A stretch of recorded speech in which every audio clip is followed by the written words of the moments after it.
Welcome back to Learning How. Today we're learning about Franz Liszt.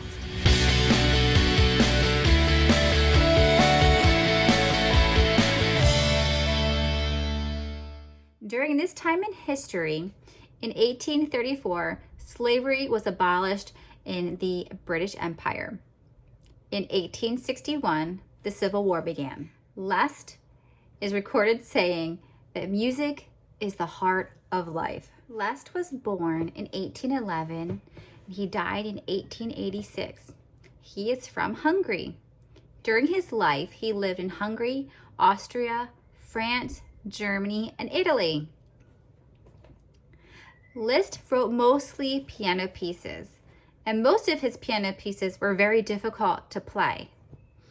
Also, during this time, pianos were not very strong. So often, Liszt, he broke piano strings when he played. He often played for charities. In fact, most of the performers back during this time only played for the upper class because they're the ones with the money to pay you for your talents. But not Liszt. Liszt enjoyed playing for the common people. And perhaps maybe that's why he enjoyed playing for charity so often. He is also known for his good looks. He wrote over 700 musical pieces. The second song from Liszt that we are going to study is called a Mephisto Waltz. This is one of 4 Mephisto waltzes composed by Liszt. This one was originally composed for an orchestra, but then was later written for a piano or a piano duet. The keyword that we're going to study is called a waltz. A waltz is a type of dance, and it is written in 3/4 time, which means there's 3 beats per measure. This is where dancers spin around in circles across the floor. After you done keeping unicorn. Oh, they'll play unicorn in a couple minutes, okay? Thank you. Thanks, Bingo. So, what do you think when you hear this piece? How does the mood change during this piece? And what is your favorite part? The third song that we're going to study from Liszt is called Hungarian Rhapsody number 6. This is the 6th of the 19 Hungarian rhapsodies that Liszt wrote. So this is number 6. So appropriately is named as Hungarian Rhapsody number 6. I'm grateful he kept them in order. So this piece was dedicated to Count Antoine of Apony. Count Antoine of Apony. I can read today. This rhapsody was later arranged for an orchestra. The key word we're going to study is called an accent. An accent is an emphasis or stronger attack placed on a played note or chord. So as you listen to this piece, try to find the accent.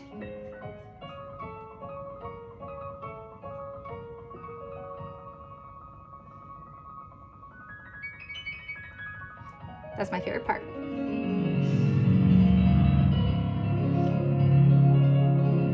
So at several points during this song, there are several accents. It may seem unexpected or maybe even offbeat. But why do you think he does this? What does it add to the piece? Why do you think he uses accents? The fourth and final song that we are going to study is called the Grand Galop Chromatique.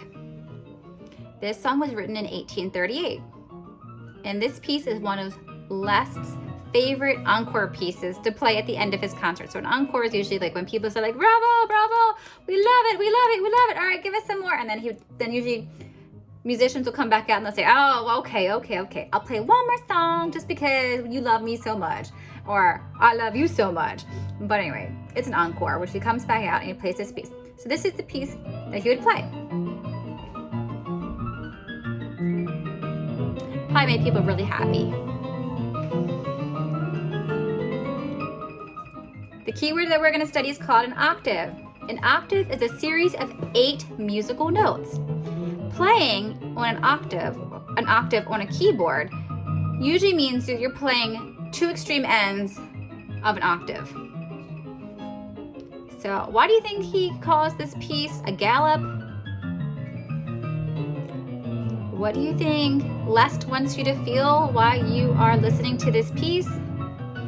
And how does this octave play into this piece also? Try to think if you can hear the different octaves. The first piece that we're going to study from Liszt is called Hungarian Rhapsody No. 2. He wrote 19 rhapsodies, so we're going to study a couple of them, but this is number 2. This is probably the most famous of all of Liszt's rhapsodies. This was written in 1847, and it was so popular that an orchestral arrangement and a piano duet was made for the piece. The keyword we're going to study is a cello rondo. A cello rondo is playing with a gradual increase in speed. So let's hear if you can hear the cello rondo during this piece.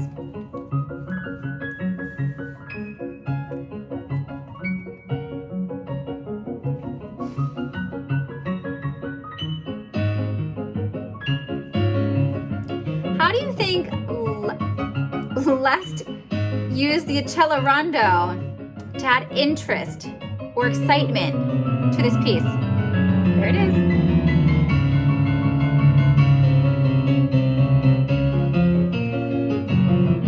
How do you feel when you listen to this piece? It's a wonderful piece. Today, for learning how, we are going to see if we can try to dance the waltz. We'll see. It's kind of hard, but we'll give it a whirl.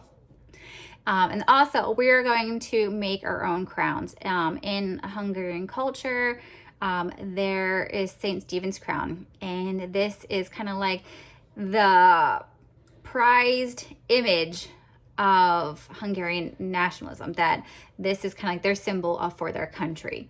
And so we are going to, I'm going to put a picture of what the crown looks like.